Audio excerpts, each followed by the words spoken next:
Brandon West of PHOS Creative. We are so excited to speak with you today. Not only because we just honored you recently as one of our nominated CEOs for 2024 at the Center for Social Capital, but also one of our favorite CEOs in our network, Gary Ridge, who is just incredible on so many levels with his ideas of purpose-driven leadership.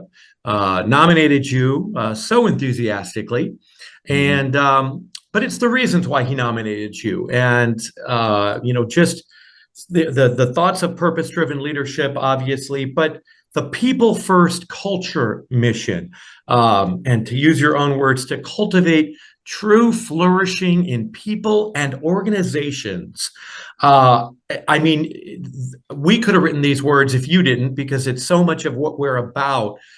And we love it when we find CEOs and leaders that are so spot on with what we're trying to promote and what we believe in, and this movement that we are all about. So thank you for doing that, first of all, and for being about that. Yeah, what a pleasure, man. Gary Ridge, love that guy. And I love that there's a movement of people who are genuinely sold out and passionate for something that's so important. What a cool thing to be a part of. And it's even more impressive, actually, and excuse me for saying this because it's going to sound like a knock, but it's not. The idea of marketing, right? When we think of marketing, in traditional senses, we don't always think about making the world a better place, right? And I mean, it's not the first thing that necessarily comes to mind. But you do things a lot differently, don't you? Yeah, isn't it fun when we come across those organizations that just absolutely blow our mind, that create a whole new paradigm, a whole new section for what business could be? Who would think of WD-40 and some spraying like some can as being people oriented? Who would think of a car repair company as being for single women and helping women to get into safe places with their car? Who would think of a marketing agency that cares so much for people and seeing women and children rescued from extreme poverty around the world? Yeah, the 1+1 = 3 in some unique organizations around the world. Yeah, and we love that. Why don't you tell us a little bit about, first of all, what does your agency do, and how do they do it a little bit differently? Yeah. So PHOS Creative is headquartered in Gainesville, Florida, home of the Gators and the University of Florida. What we do is really fun. We help small and mid-sized organizations in the US, 1 to 10 million in revenue, typically in healthcare, nonprofit, home services, or education, to do two things online. That's it. We help people to grow trust and build awareness. And we do that through strategic consulting, brand strategy, brand planning, brand activation, inbound marketing.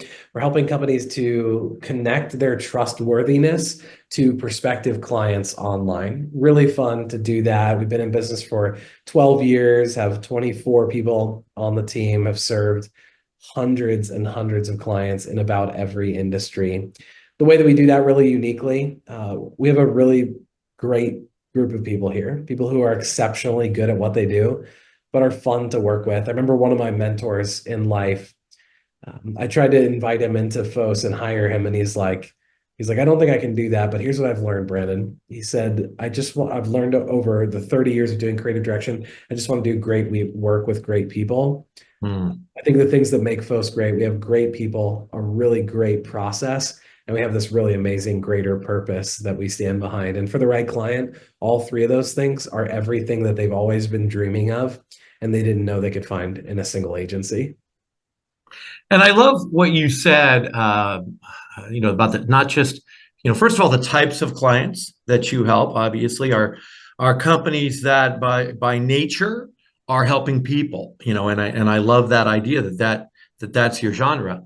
And then secondly, though, building trust, right? Because when we think of marketing, right, we always think of just getting traffic, or getting lots of eyeballs on something, or there's more insidious ways of saying what some marketing companies do as well. But the idea of building trust, right? I mean, when you really go back and you think about what's at the heart of the origins, of marketing and what it's about, it really is about, convincing consumers or proving to consumers that a company is worthy of their trust. And that gets right into the whole big idea of what we talk about. I mean, the idea of people-centric business, is rooted in this idea that, we get very philosophical about it. We talk about Adam Smith and the roots of capitalism and how, if you are truly helping people and providing a service, Adam Smith said what people may be selfish, but what they really want more than anything else is to see the betterment of others. And that's how capitalism is supposed to work. And when you do that, when you help somebody else become better or help somebody else improve their lives, you will be rewarded through a capitalist system with their business. And so that trust is so important, I think. How do we do that though, right? And why do some companies do that and some don't? I'd love to hear your story, and I've heard it before, but I'd love our readers to hear it of how you started the company. You were, from what I understand, pretty young. You were about 26 years old, and you decided to start this company. From what I understand, you had a very real devotion from early on to doing this in a trustworthy way. Mm. Yeah. Yeah, we identify four core components of trust at PHOS in an organization: competency, credibility, authenticity, and empathy. If a brand can build those things and be those things, they can dominate the market. For us, it began very simply. It was me out of my home office building websites, designing logos, and very quickly these customers that we had built great products for were coming back and saying, "Hey, like, I love this website you built for me, but we only had 10 people go to it last month.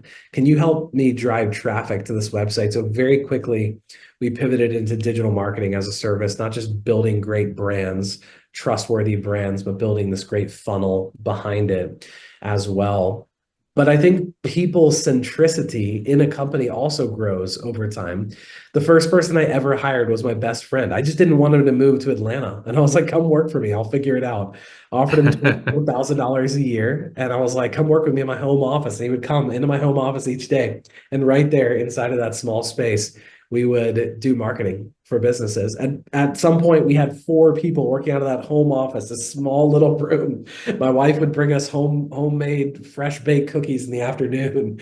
We had the power hour in the afternoon to 4 to 5, last dubstep music together and work. And that's how it began. I remember when I hired my first person on my team, I didn't have mission, I didn't have values, I didn't have this big vision, I didn't have this big people-centric commitment. I just had this one small promise that I wanted to make to him.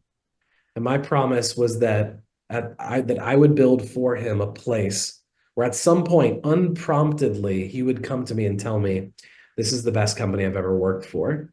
And I think that was the first micro commitment that we made to people, that people would come and say, "This is the best company I've ever worked for." That sort of aim can lead you very far in a company as you realize, well, how do I do that? What kind of culture do we have to have? What sort of values? What sort of provision? What sort of purpose can I put in place that's going to help people on this team feel that way? And isn't that interesting? Because it seems like, to us, it seems like a no-brainer that if you want your company to succeed, the people that work with you and for you should really enjoy working there. And but yet there's a lot of companies out there that don't get that for one reason or another. And we believe it, like I said, it's a no-brainer. So we believe by shining a light on people like you, people will, kind of wake up and go, "Oh, well, that makes sense." So we appreciate you for being a great example of that and showing that. But I like to ask, because it's not the way that everybody does business, and we hope that's changing, and we believe it is. But what is it, if anything? Is there anything in your youth as you grew up that kind of made you feel that way and want that? Because obviously you were 26 when you started this company. So out of the gates, you must have had some impulse to be like this, to do business this way. Is there anything that you can kind of zero in on that says, hey, I was taught to be this way, and that's why I run my company this way? Mm.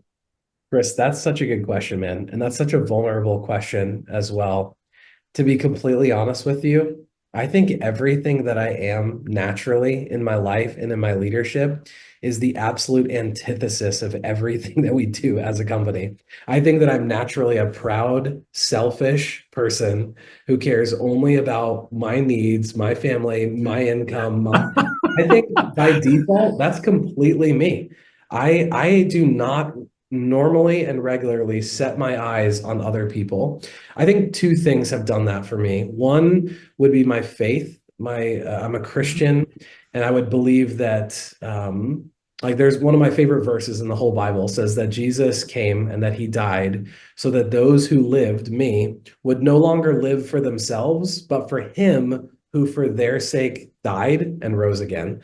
Like my life has been changed to think less about myself and more about the one who made me and who he made me for me, like listening to other people who have set a pace for doing that well. Like you said, being inspired by other companies and going, you're doing what?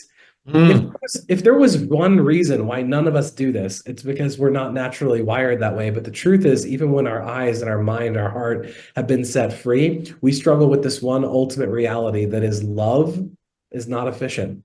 Love is not efficient. I have to spend so much intentional time thinking about how to love my wife, my kids, my team, the people in my church, my friends, my family. Like I have to spend so much time doing that. It's not efficient. It doesn't help me produce more business outcomes. I can't tie culture initiatives and purpose and rescuing women from sex trafficking to bottom line impact in my company.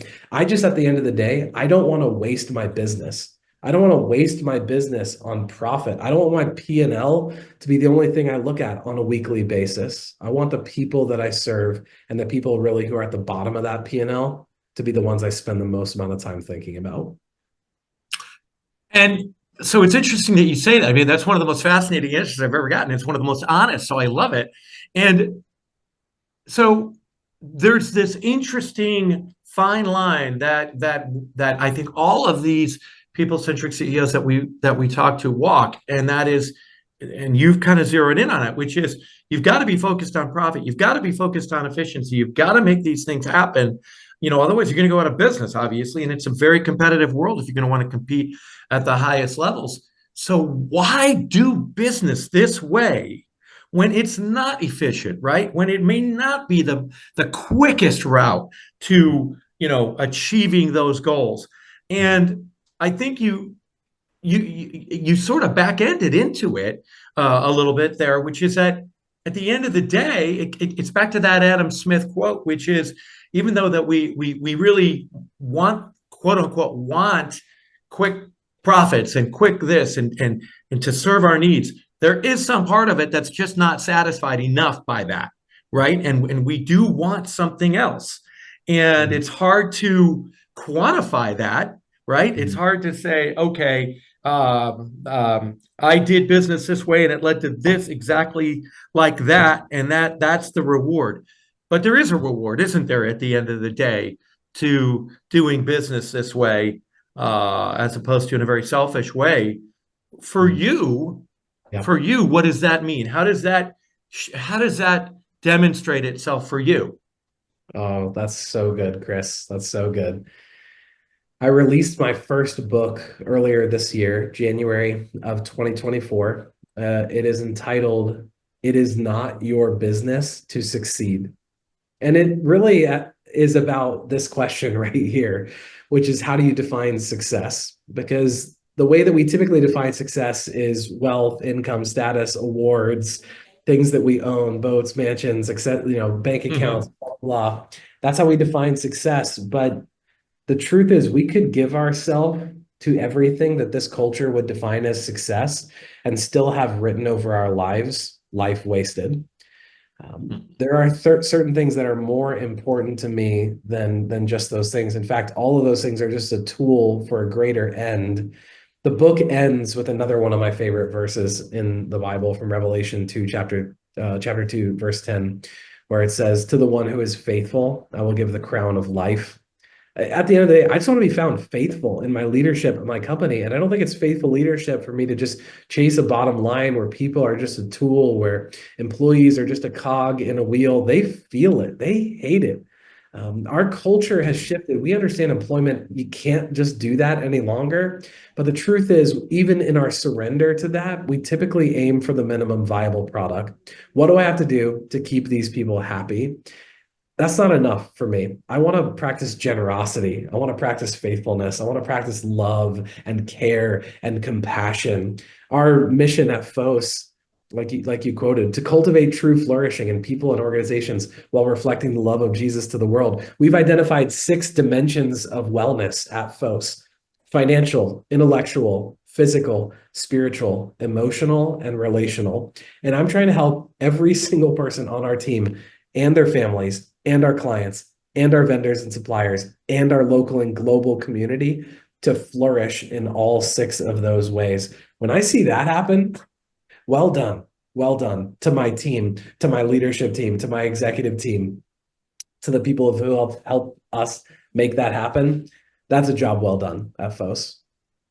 And after all that is said and done, the kicker here, and we talk about this all the time, and it's sometimes a challenging thing to talk about until you've gone through all these explanations and what we just talked about in the conversation. At the end of the day, the amazing thing is when we look at all the companies that we've interviewed in the network of people, and we have some of the most notable CEOs in the world in our network, and some others that not everybody knows about, but they all have one thing in common, which is amazing. Not only are they doing business this way, and are they doing this business this way for the very reasons that you talked about, not because it's necessarily the most efficient, not because it's necessarily going to lead them to making more money. In fact, it's a struggle for them to combine those two sometimes. We talked to CEOs who told us, I made this decision. My board thought I was crazy. They said, this is costing too much money. Why would you do that? And they said, because it's the right thing to do. We need to do it this way. But here's the kicker that's so funny all the time. When we look at all of our companies, almost across the boards, they are doing better than their competitors in the same industries, in the same fields. And I truly believe it's a no-brainer. You take care of people and people take care of you, and they want to work with you. They want to come to you. So you're not setting out to say, hey, I'm going to do this because it's going to, make people think I'm a good guy. And then they'll come to me for business. I think people can see through that. You talked about authenticity. Authenticity is one of our 10 principles. We have 10 principles of social capital. It's our number one principle, authenticity. You can't fake this. It's got to be something that you really want to do. And you just outlined so many of the reasons why and how. And again, I love your honesty about that. It's like, hey, look, we're all, at the end of the day, every one of us gets up and says, hey, I got to eat today. I got to shelter myself today. I got to take care of myself today. And that's first and foremost, because if I don't do it, who's going to do it for me, right? But at the same time, we live in a community of people. We live in a community, whether it's in our business or whether it's in our personal life or anything else. And we have to realize our connectiveness with those people. And if we don't realize it consciously, subconsciously, we're going to realize it when we realize nobody likes us because we're not a very nice person, So, but it's fascinating. I love the faith connection too. We actually, one of our principles also is respecting faith and the importance of it in people's lives. And what was fascinating when we did that article, it was one of our most read articles in a business publication, because regardless of what your faith is, it is such an important component of our lives and how we live our lives, because without something that, tells us to aspire beyond that taking care of ourselves every day, we're going to be half a person. We're not going to be, a complete person. So I love your openness in talking about it too. And that book that you just mentioned, what a wonderful name for that book. It is not your business to succeed. I really suggest everybody go. That's on Amazon right now as well, right? That came out. Yep. Was it January? I think it came out. Anyway. Yeah. Really, anybody watching, please go and check that book out on Amazon. And we're actually, I think, going to do a little review of it on our site as well. So hopefully, that'll give people a reason to go to it and read it too. Hey, Brandon, thank you a million. Thanks 1.5 million for doing this. You zeroed in on so many powerful things. I could talk to you for an hour or more about all this. Let's give people your website again too. What's the actual website? Yeah, PHOS Creative, PHOS. PHOS is the Greek word for light. PHOScreative.com. Wonderful. Creative.com, right? Yep. Yep. Okay, great. PHOScreative.com. And I hope lots of people go to you guys and try to get your help to do it for the right reason, and they'll be very fortunate to do so. So, thank you so much. We hope to have you back again, and we hope to really have a lot of different interactions with you. We like everyone that we nominate and honor to be part of our community in a whole lot of ways. So we hope to be hearing lots from you and getting lots of thoughts and insights from you in the future as well. Thank you, Chris. What a pleasure. Thank you so much, Brandon. Take care. Bye-bye.